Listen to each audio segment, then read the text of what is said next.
Hey y'all, it's KimBoo, and I'm here at Serial Nation headquarters. I've started a new podcast, maybe you could tell. This is Unstoppable Storytelling. It is part of the Serial Nation suite of information platforms that you can access, including Substack, Patreon, more about that later, and of course, here now a podcast.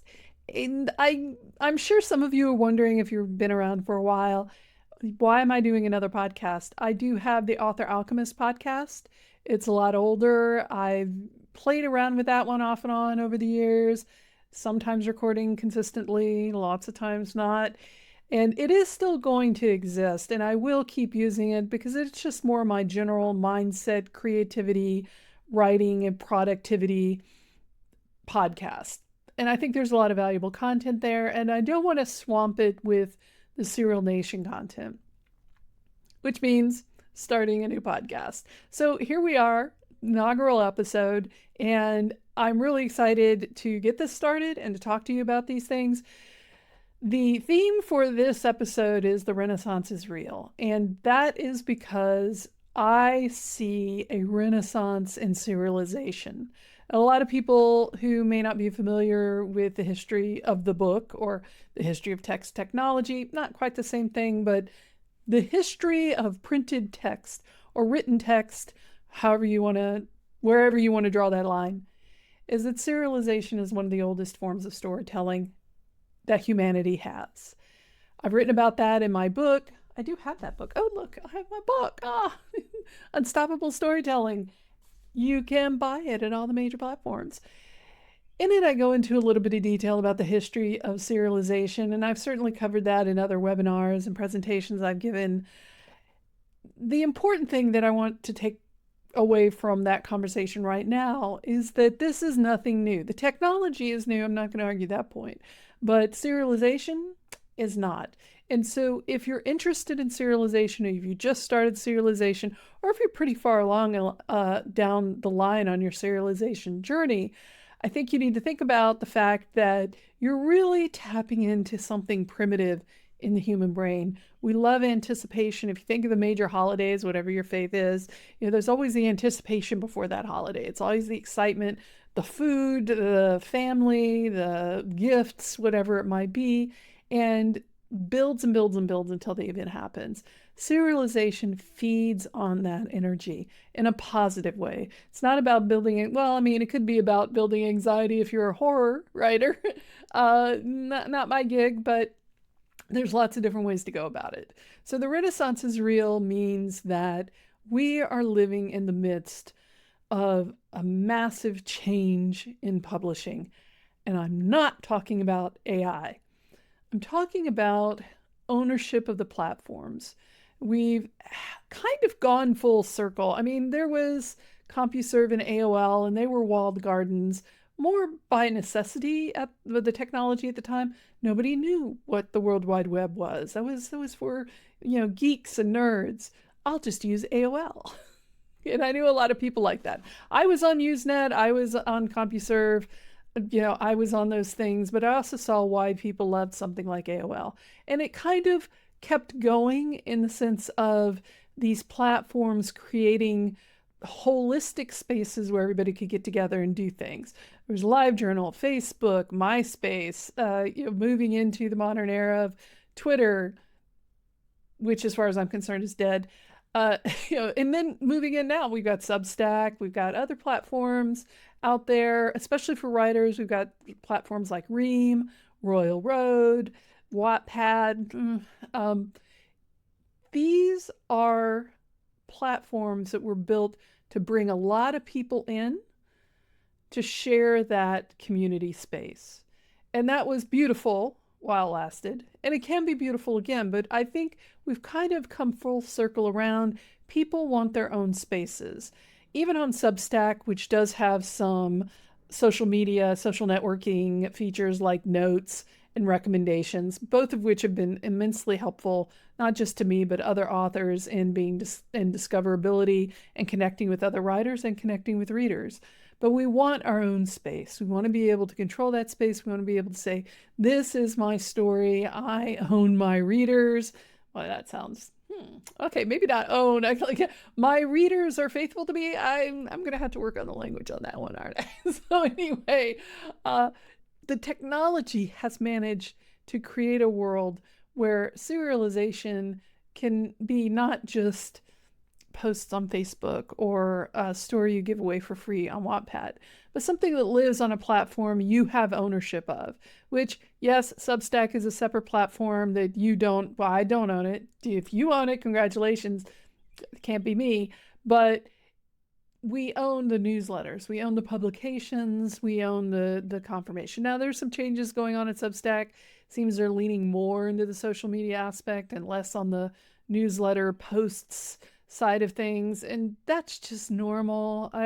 If you're not familiar with the term enshittification, I'm not going to go into it here. It was coined by Cory Doctorow, who I respect immensely for his observations and critique of basically everything about the internet and online and World Wide Web. So go look it up if you're not familiar with it, but I think you know what I'm talking about. Yes, enshittification is something that happens.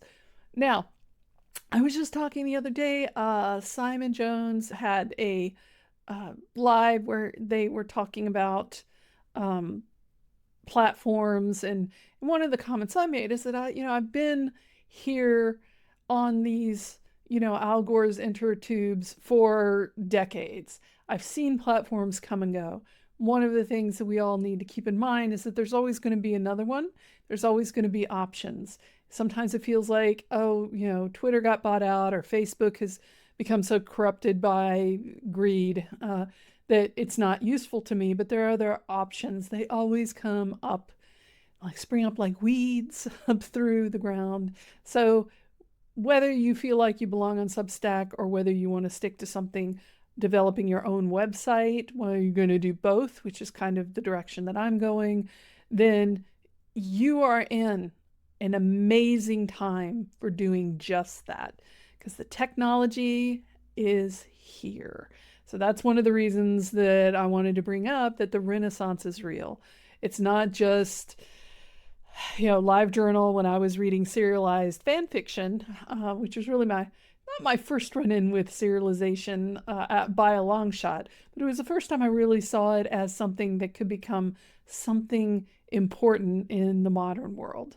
Which is to say that the infrastructure has caught up to our goals as writers. We can serialize. We can serialize on multiple platforms. We can serialize on Substack. We can serialize on our own website, whether that's WordPress, Wix, Squarespace, Hostinger, name your poison. And we can build our own audiences in multiple different ways. I think a really good example of this right now that's been proven to be very successful are the lit RPG authors, which is literary role-playing game authors. If you're not familiar with it, a fantastic subgenre in fantasy fiction, very popular, kind of came out of like the anime manga world, but anyway, very, very popular on Royal Road. One of the ways that authors who were posting serials on Royal Road started monetizing it, because at the time, and I think still, you can't monetize directly on Royal Road. I'm going to have to look at that. I know they've been saying that they're going to do that, but I haven't looked at them in a little while. Make a note, KimBoo.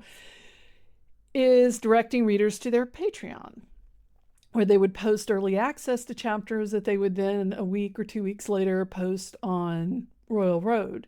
Which the advantage there was that they would bring fresh readers in using Royal Road and then direct the hardcore fans to Patreon and have them pay for, instant access to updates. And because the stories, the nature of lit RPG is very adventure, action, cliffhangers, dramatic, denouements and stuff like that. So it's easy to draw people in that way. We have some similar people who've done this, romance authors who've done the same on Wattpad. Not so much anymore, but for a few years there, that was a really successful model of posting your writing on Wattpad and then directing people to your Patreon. Things have changed. It's not as great of a model. And I know, so many of us are talking about, saturation.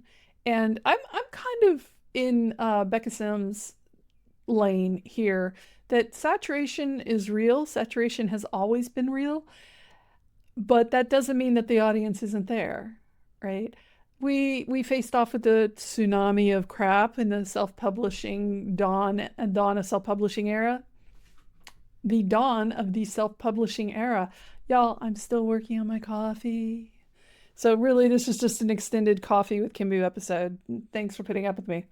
Have some faith in your readers, I think, is where I would go with that, because people want good stories. They want to read good stories. They want to enjoy good stories. And if somebody's putting out slop, whether it's handcrafted slop or AI generated slop, readers are going to kind of pass by. That happened in the early days of self-publishing. There were some people who were just throwing up their most amateur, terrible, non-outline, non-edited stuff, and nobody bought it. Those books might still be out there, but nobody bought them. They've fallen off the algorithm completely, because readers know what they want. Trust that. Trust your readers just a little bit. They will find what they're looking for. They will stay with what they want to read. So yes, there's oversaturation. Oh my gosh, especially these days with Wattpad and Royal Road and Inkit and Substack is like, oh, there's so many people here, nobody can ever find what they're looking for. And yet, I don't know, lots of people still racking up thousands of reads on those platforms. So they must be doing something. Everything old is new again, and that's how I feel about serialization. And I just am so excited. Let's love it. It's so exciting because I love serialization. It's kind of hard to describe how and why I love serialization. I just think it's such an interactive, interesting way to both write and publish and to read. So if you know me, you know I'm a fangirl. I don't know, can you tell? I know the background's blurred out a little, but that's a Star Wars poster. It's a replica. It's not an actual, like, would I stick an actual Star Wars poster from my childhood on the, no, it would be archived. And over there is a commissioned art piece of Mie Chang-su from the Chinese drama Nirvana and Fire, love of my heart. And as I got into fandom again, when about the 2007, 2008, I've told that story so many times, you know that story. Then I started reading stories that were being serialized on LiveJournal. And that's not to say the one-shots aren't fun. Like, whether they're 3,000 words or 30,000 words, reading a story all the way through because it's dropped fully formed into your lap, never not going to be enjoyable. But the stories that were chapters, posted, every other day, once a week, it just drew me in. And I realized, I want to do that. So I did. And I loved it. For me, serialization was a key in continuing to write. And yes, part of it was fandom. I was getting feedback on my stories. I was getting encouragement. Even for my worst stories, there would be somebody in the fandom who would be like, no, you're doing good. Keep going. And that's incredibly valuable. One of the things I value about Substack right now is there's a lot of that energy with authors. I mean, there's wank and conflicts and stuff like that. But the main core of authors is supporting each other. It was very true in fandom spaces. So I loved that part. But more, I loved writing as an interactive process. So for me, that was really enjoyable. Putting something out there, seeing what people said about it, wondering if they guessed the plot twist right. Were they relating to the characters? Did I capture that particular character's energy? And that just kept me going. I was totally addicted, which is kind of how we ended up here with Serial Nation. So where does that bring us? Like, I'm 15 minutes into this rambling here. I look at the clock. Oh, Kim, you're rambling. It's the coffee. Have more coffee. The infrastructure is here.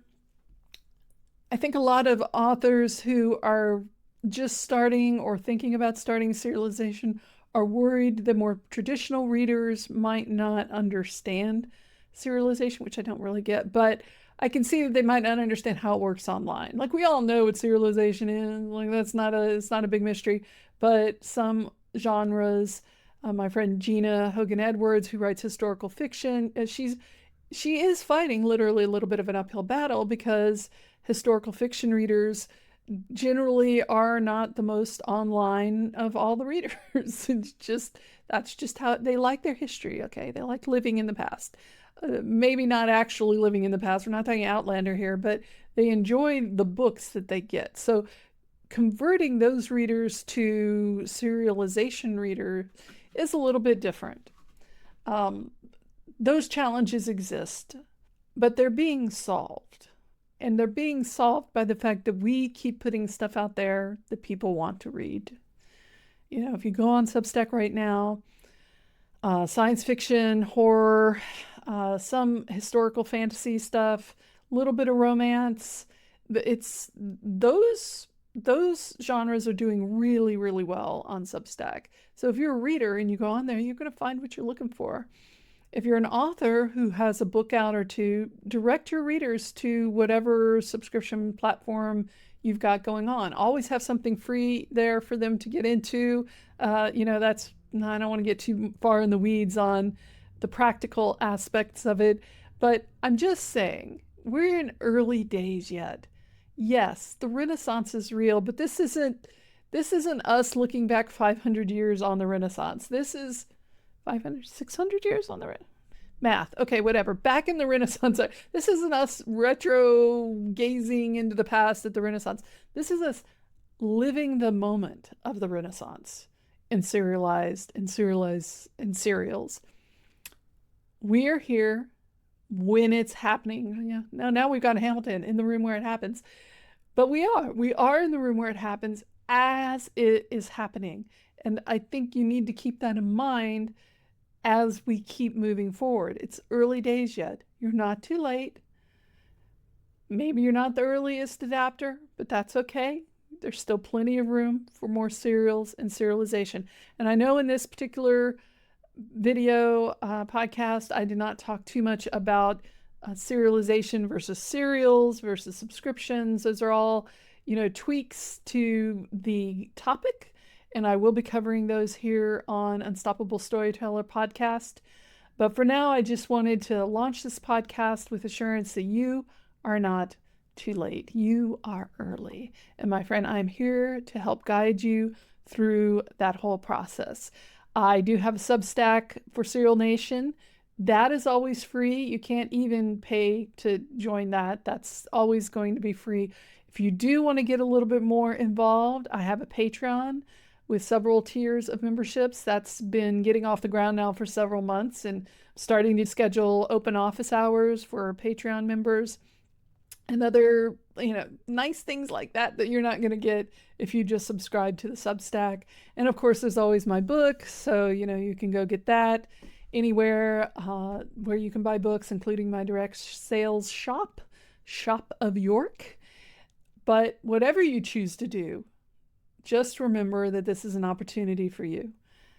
Now is the time to grab it. I'm here to help you if I can.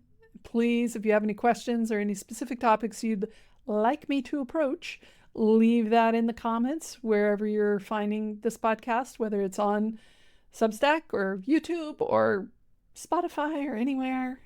Just And of course, as always, the usual, click the like, subscribe, do whatever you need to do. But I look forward to talking with you more about this subject that I love talking about. So we might get some long videos going here as we move along. Thanks for joining me, y'all. Here's to a brand new Renaissance.